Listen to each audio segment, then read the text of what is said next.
Help them figure what they want out of life. But you know everything it come with a price. Want to maximize your money and time. Might have to take the uncommon advice. So let's move into this next big topic we got. Oh, the AI. AI, generative. Which I think it's been a big topic, Yeah, and I think, we just want to break down the trending and like how some scenarios and how people are leveraging it. Because instead of, we know AI is big, it's growing, it's a hot topic. You got brands being built around it now. Mm-hmm. And the valuation of these companies are becoming enormous. Yeah. So the question is not if you're going to use it, the question is how you're going to use it inside your business and how is it going to have a positive impact on your side. So sitting around all night long researching and screwing around with AI is not AI, right? A lot of people want to go, hey, it's funny. Speaking of Twitter, when AI was getting really, really big and trendy, what happened is people like, here's 7 things that you don't know to do with AI. What I learned, staying up 24 hours playing with AI. Like playing with AI is not using AI. Correct. It's how do you leverage it to execute within your business or build a software that people can use and leverage, right? Mm-hmm. So that's the big piece. Yeah, I mean, just to throw it out there, we use AI a bit in here, actually. Mm-hmm. One of our newsletters is actually a test that we ran, which was Financial Maverick. I mean, there is still some human input that needs to be put on it, and you have to review it and stuff, but Financial Maverick, most of the written part of it comes through AI. And it was a test that we're like, let's find out. Let's find out how good it writes it, how accurate. And then we just sit there. I mean, yeah, there's sometimes tweaks you got to make. But I can tell you from our standpoint that I use it probably the most in writing that it does a pretty good job at summarizing different articles and stuff that helps you put it into Financial Maverick. So that's really cool. Mm-hmm. So another prime example of using it is, so there's a Georgia Tech professor. Okay. And he hired an assistant. His assistant's name was Joe Watson. Why that sticks out when I was reading about it. But he hired this assistant, Joe Watson, to help him throughout the semester with answering questions and helping people throughout the series or throughout the semester with his students and communicating and all that. And by the end of it, the students were super happy with Jill and everything that she was helping them with and the answers they were getting and helping them complete the things to get done for the semester. And at the very end of the semester, the professor came out and said, "Do you guys all love Jill Watson?" They're like, "Yeah." And they're like, "Well, that's AI."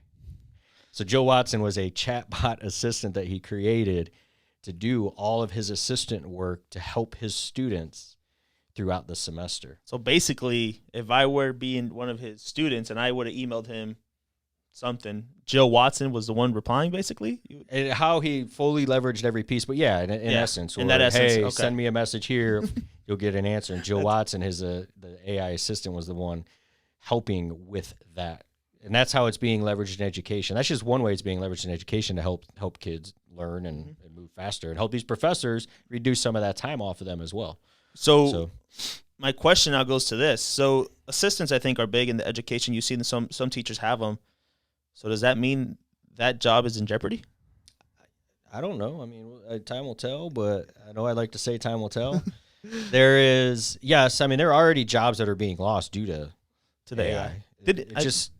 Weren't we talking the other day and we saw something with like a McDonald's, the first like robotic McDonald's or something? Full robotic. I think it was a full robotic McDonald's, and they had everything from taking your order to making the burgers, putting ketchup on the burgers, making the fries, was all done robotically.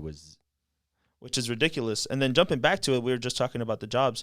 There's some companies that I think I've already. I wonder how much they pay those robots. I don't know. You think they're on an hourly so they could drive home, get home? But there was I was reading an article that they're saying that AI has already made some impact in the workforce for companies like Zendesk and Salesforce, because those are customer service basically companies. Which if you have an AI that if I'm in the chat and I'm just trying to figure out because I had an issue or trying to get help, it's like, why am I going to pay someone 15, 16, 17, maybe $20 an hour to do this when I can just integrate this in our system and boom. And I'm not, maybe I spend a couple $1,000, but in the long run, the investment will be great. Yeah, I think that's one avenue of using it. Another marketing and sales avenue is one of the people at HubSpot. He created a thing called ChatSpot, And ChatSpot's a software an AI software that now helps you with your marketing and sales. It'll go into HubSpot and say, hey, you can say, hey, look, I need you to go find me 10 prospects that have done this, this, this, and this, or my highest probability of closing. And then it'll go in and it'll pull that data out, or say, hey, I need you to run this marketing report, giving me this data, and it'll go pull that data out and give it to you.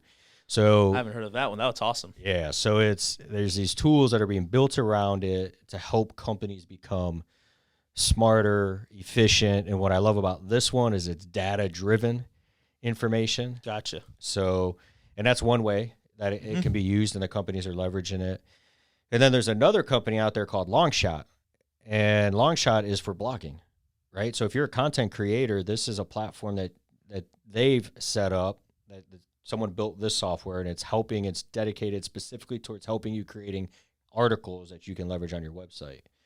So blogging in itself, right? So it's wild how many different tools are popping up with use cases on people can leverage them inside their business. Well, I just used it today. Oh, did you? I did. Not that long shot. I used a okay. different tool that you recommended me a while back, that Tweet Hunter, and there's AI built into that. Yeah, there is. I started playing with that thing today. So well, now there's competition. You have ChatGPT, but Google just released not too long ago their version of AI. I think it's called Bradley.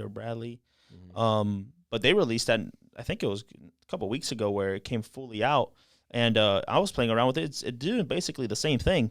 But for me, my biggest surprise is the design one. I don't know if you've seen that one, where basically it's like you put in a description, right? You have to be very specific of what you're looking for and how you want it to look. But it builds you an image, like a whole design. Like apparently there's people using it to design things. Some of these like avatars that I've seen that are being built through those AIs, and it's just off of a description that someone was very detailed with, and it builds a full design. I'm like, that probably takes someone a couple hours to design, where it took you maybe 20 minutes of processing in your brain of what you want to write, putting it down on the computer and hitting enter, and that just generated a design for you. So it's like nowadays it's like everything. But I think the biggest thing is AI is you also have to automate it, right? You can't just, because then it's not really helping you. If you don't automate it where I need to be there, or you need to be there, and you need to be doing it consistently, it's like you're still having that, you're doing double the work, I feel like. But when it's automated, man. I think it's some stuff's worth automating, just like in marketing. Some stuff's Correct. worth automating. Some stuff you still need an eye on it, right? So, for example, with that piece, it's not really automated to create that image, because you still got to create the description, but at the same time, it's reducing hours of work. 100%. Right? So definitely many ways. But anyways, AI, absolutely. It's these are just some ways that you can leverage it inside of your business as you're building, right? And as you're growing, go ahead and figure out a way, one, how to use it for your business to make more money, increase your profit margins, improve your bottom line, or potentially create a solution with with it as well. How can I create a software that provides a solution for something that I need? And I think it's just getting started. Like, how much bigger do you think this AI? Because really, this has taken off in the last year, I would say, where it's become a big topic in business and conversation. But do you think it's going to take off even more now that it's somewhat, I say, maybe figured out? Yeah, I mean, it's not going to slow down. The question is, when are the robots going to take over? Hey, next thing you know, you got AI going through your phone. Putting things in you're not putting. But yeah, it's interesting. It's a very interesting and very I would say early stages too. Like I said, there's a lot to come. Yeah, I think there's going to be a lot more, and I bet Elon's going to come out with something out of this world, probably in the AI at some point. So that's pretty cool. Hey, listen to this, might have to take the uncommon advice.